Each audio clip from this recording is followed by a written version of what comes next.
to speak, if no one prays, these very stones cry out, I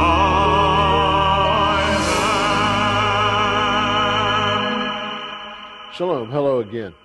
Our location on this program in our archaeological series, The Stones Cry Out, will be Tel Dan in northern Israel, a very important archaeological location. We're going to interview Ross Voss, who is the field archaeologist of the Tel Dan excavations. You know, what happened at Dan, 1 Kings 12 tells us plainly, the king took counsel and made 2 calves of gold, this is King Jeroboam, and said unto them, it's too much for you to go up to Jerusalem. Behold thy gods, O Israel, which brought thee up out of the land of Egypt. He tells the 10 northern tribes, these golden calves brought them out of Egypt, not the God of Israel. And he established his worship there at Dan and also at Bethel. The next verse says, and he set the one in Bethel and the other he put in Dan. So at the northern and southern extremes of his kingdom, he built these pagan houses of worship of the golden calf. Dan is the northern extreme. Most importantly, the stone called the House of David stone was found here at Tel Dan, a stone inscribed with the phrase House of David, which was the first real evidence of that dynasty. Now, Dr. Tom McCall of our ministry will interview Ross Voss at Tel Dan. Well, Ross, here we are sitting in front of the walls and the gates of Tel Dan. Can you tell us why Tel Dan is so important in Middle East and biblical archaeology? Well, first of all, I think the most important thing about Dan is it's the best preserve of all the biblical cities ever excavated and uncovered in the land of Israel. And it was one of the largest cities and one of the only cities that we've excavated that has a high place or a cult center that's been excavated that can let us know what the physical remains of an Israelite center of worship are like. Well, we're right here in front of the gate, the entrance into the city. Can you describe what all of the things are that we see here at the gate? Yeah, in the south side of the city where we sit, we're outside the walls of the enclosure of the ancient site of Dan, and in the outside there's a large piazza or pavement of basalt flagstones, which create an open space where in the biblical period there were the markets. In the Hebrew they call it the hutzot, which in the time of King Ahab were the place of meeting for the merchants, for the people in the bazaar who wanted to trade and sell commodities, also from the neighboring kingdoms of the Arameans and the Phoenicians. This was the only open space near the city. Inside the city was very crowded and congested, but on the outside they would have these large courtyards. We read in 2 Samuel 19:8, then the king arose and sat in the gate. And they told unto all the people, saying, behold, the king doth sit in the gate. And all the people came before the king. This model of the city of Dan shows how the existing lower stone structure supported very impressive defensive towers formed here in white. As seen from above, the king's throne was strategically placed. It was something like a traveling court, where people would, when they had their problems, they would come and present to the judge, in this case the traveling king. That's exactly right, because the king would, when in the course of his residence, would leave his capital, whether it was Shechem in the case of Jeroboam or Samaria in the case of King Ahab, he would have to consume the taxes of the kingdom that he was due by going to different parts of the kingdom, and he would then, in the course of doing that, coming to the various cities of the various tribes, and in the case of Dan, we're in the tribal city of the tribe of Dan, he would come and live here for a certain period of time and consume the taxes in the produce and the wine and the grain that was due to him, and in that particular period of time he would also then engage in judicial proceedings, and this is where our word the traveling court comes from, or the circuit court. Well, Ross, you have done archaeological work in this Tel in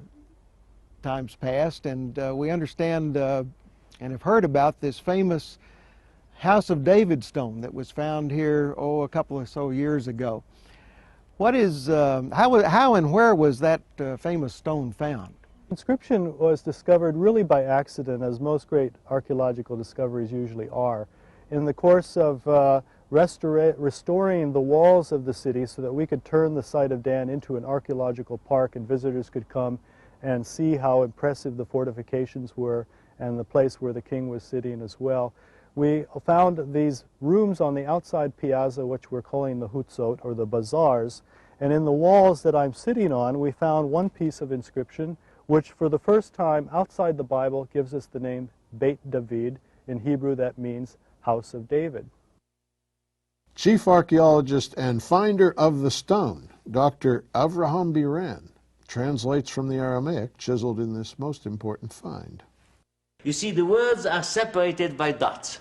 Now, the exciting thing is when you find suddenly an expression which you know very well from the Bible, like Melech Yisrael, the king of Israel.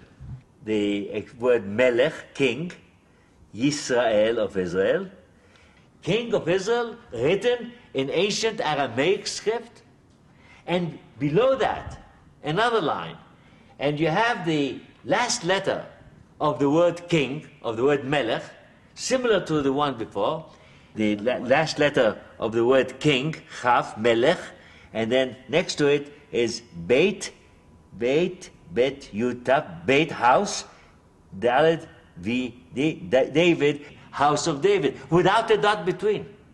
Now that's important, because then the expression Beit David, house of David, was apparently a known expression. Dr. Biran responds to the scholars who question the impact of this incredible find. There are all scholars who have theories that most of the historical events mentioned in the Bible are possibly late inventions, were not so.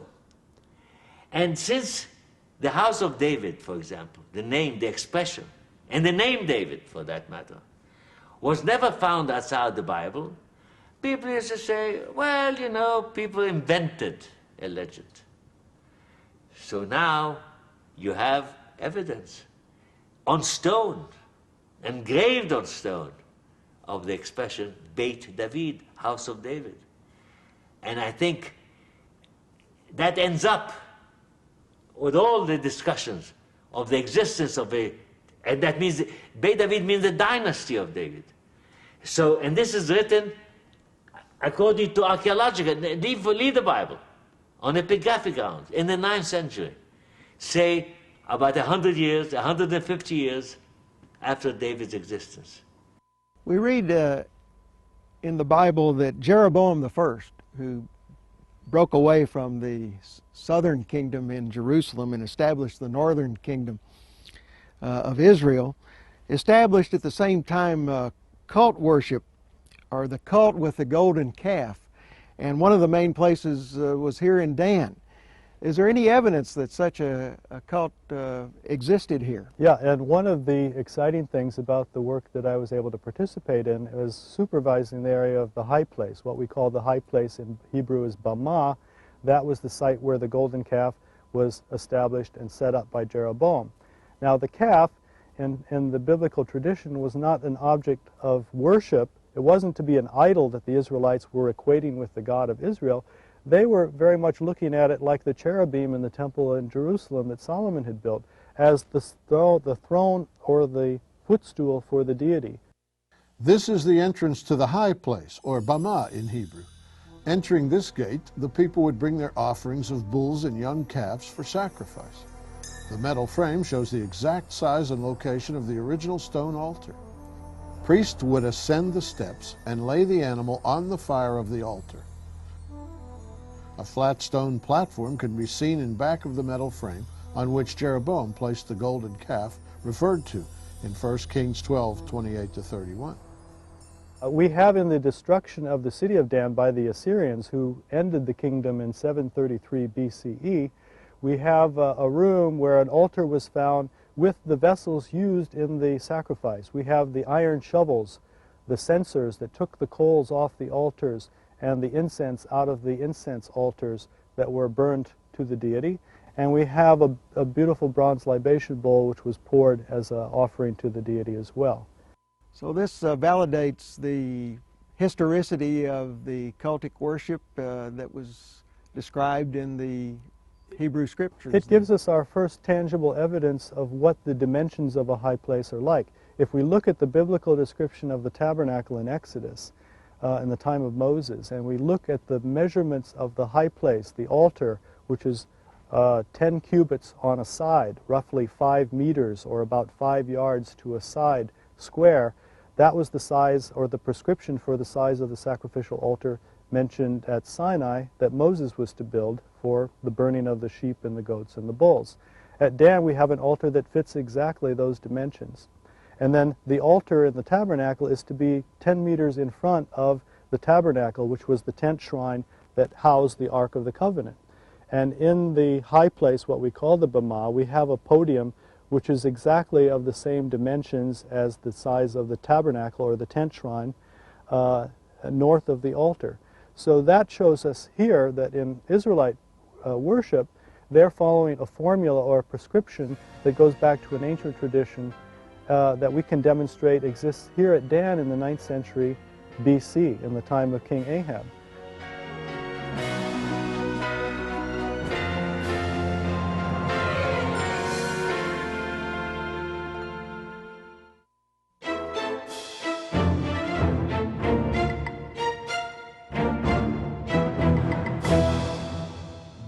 Come with Zola Levitt and see for yourself the land of the covenant. You know, Zola puts on one of the most spectacular trips you could ever be on.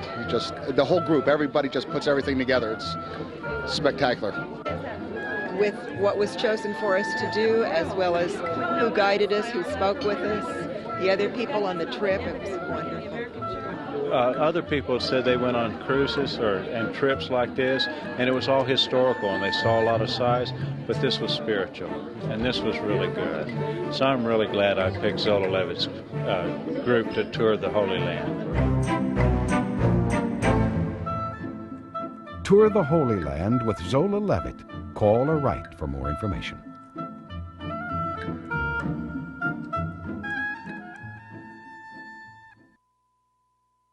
Well, Tel Dan gives us just a wealth of evidence that the scriptural account in the Old Testament, and a very ancient account, is totally accurate. Coming up, some evidence of New Testament accuracy. We move now from Dan in northern Israel to the ancient seaport of Caesarea. Avner Rabban is co-director of excavations at this site and gives us an overview of the biblical importance of this city. Behind us, to the west, there was a port that, according to Josephus, was larger than the Piraeus, which the port of Athens, Yes. considered to be the biggest port of the time. But unlike the port of Piraeus, which is natural bay, this was freestanding, totally artificial harbor that was attempted or dared into the open ocean, and it was unprecedented by its daring, scale, and engineering, and complexity, and sophistication. They had to build a completely artificial port here. Yeah, they went out half a mile into the open sea with freestanding moles, wide with storage facilities under moles, promenades, boarding facilities for the sailors, what have you. The other part, just below us here, it's the inner harbor basin, which after the main one subsided, was eventually sand filled and fully landlocked. And what the people are now doing, we are excavating and taking off later structure, Arab, Byzantine structures that were built and what was already silted up harbor basin. But you can see quite nicely what we're exposing slowly is the line of the easternmost key of the inner basin. Over on that hill, we see some remains of some what appears to be houses. Can you explain what that is? The area to the north, along the shore to the north of the harbor, and eventually what became the northwestern sector of Caesarea, was the Jewish suburb, where the The Jewish people lived here, actually lived here before Herod founded Caesarea. There was a small town here that was called Stratos Tower, where the Jews lived. And very probably where Peter and Paul came to Caesarea, Paul on his way to Rome and Peter on way to advocate Christianity, they settled among their people, namely the Jews. Yes. Because at that early stage of spreading the gospel, Christianity was preached only for the Jewish people. And here it was actually in this very site and probably at that very area was the first exception when the first non-Jew, the first Gentile being baptized, the centurion Cornelius. Acts 10 tells the story of Cornelius. Verse 1 says, "There was a certain man in Caesarea called Cornelius, a centurion of the regiment called the Italian regiment." After an encounter with an angel in verses 30 to 32, he sends for Peter, who was residing in Joppa, south of Caesarea. Peter journeys to Caesarea to hear Cornelius tell of his miraculous encounter with the heavenly being. Then Peter opened his mouth and said, "Of a truth I perceive that God is no respecter of persons, but in every nation he that feareth him and worketh righteousness is accepted with him." It was here in Caesarea that Cornelius became the first Gentile believer in Jesus of the church age. Just south of the harbor, archaeologists have recently unearthed this large arena or hippodrome. It measures 300 yards in length by 80 yards in width and was one of the largest gathering places for public events, such as chariot races and athletic competitions. A bema, or judgment seat, was found at one end of the arena. In Acts 25, the Roman governor Felix went down to Caesarea and, sitting on the judgment seat, commanded Paul to be brought. There, a public hearing would take place when the Jews complained against the Gentiles, probably if Peter was trial and it was a public hearing, it would be in front of this bema. Well, we know that the Apostle Paul was tried before the Roman governor. Is it possible it might have been at Paul the bema? might be been trial either there or in the courthouse. And as for the courthouse, if it wasn't in the governor palace, it would have been in closer by, not far from the hippodrome. We exposed an administrative center.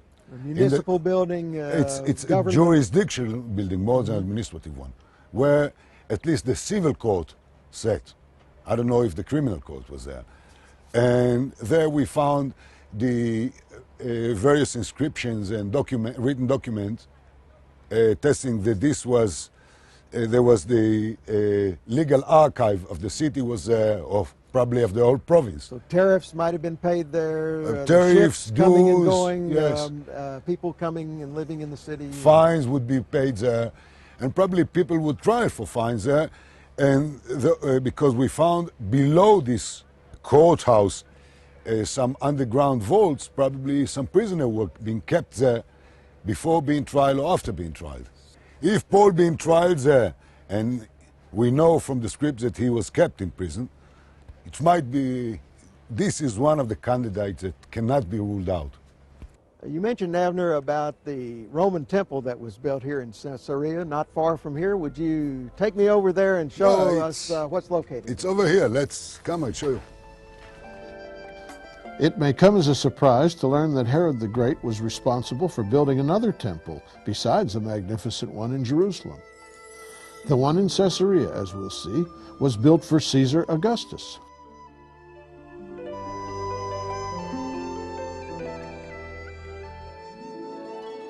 What we see here is the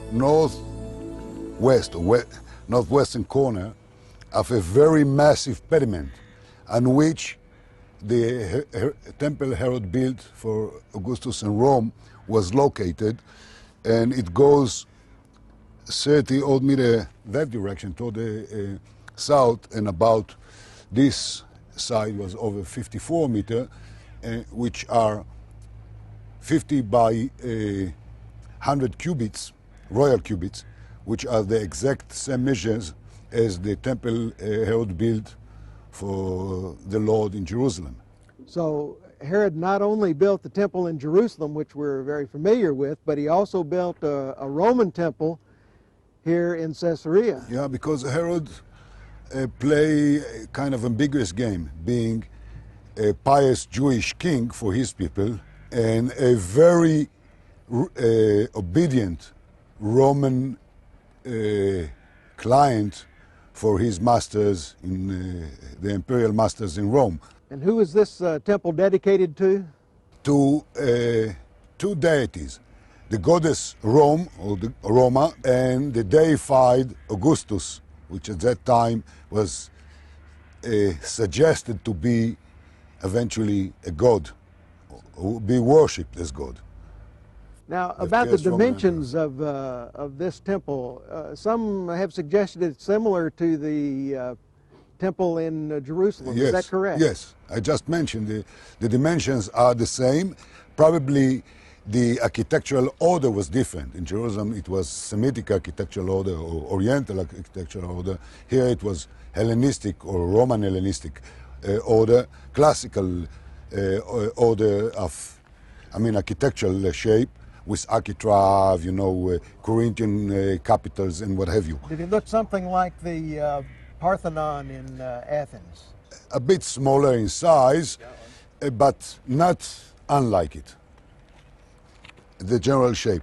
The interesting thing is that we actually, where we are sitting now, we can call it the Temple Mount, exactly as the name of the Mount Moriah in Jerusalem, because on top of this structure, probably the first or not the first religious shrine, central shrine of Caesarea, the Christian built an octagonal, you can see the diagonal wall here, which is part of octagonal building that has the very same shape and size of the octagon of the Dome of the Rock on top of the temple in Jerusalem, on the Temple Mount.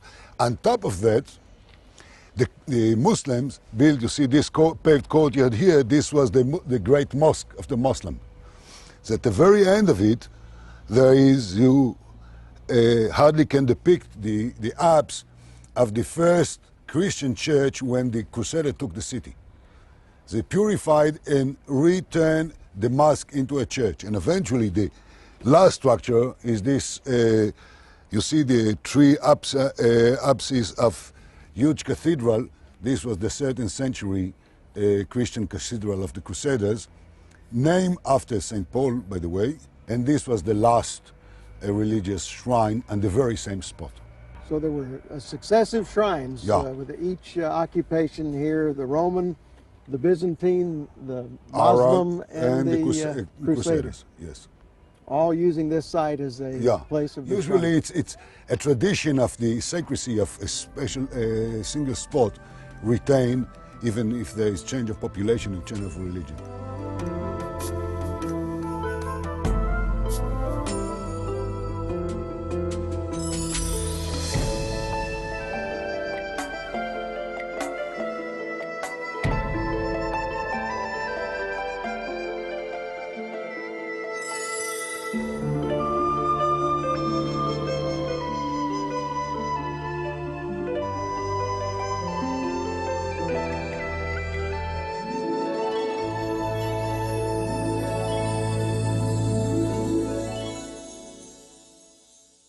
Well, again, Tom, archaeology proves the reliability of the Bible.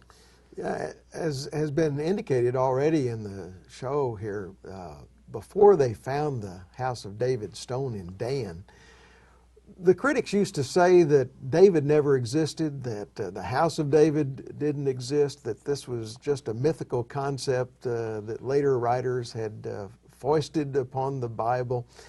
But now, having discovered the Stone of David, where a contemporary Damascus ruler referred to the king of Israel and to the king of the house of David, there is no question that the Davidic dynasty existed in the 8th century BC.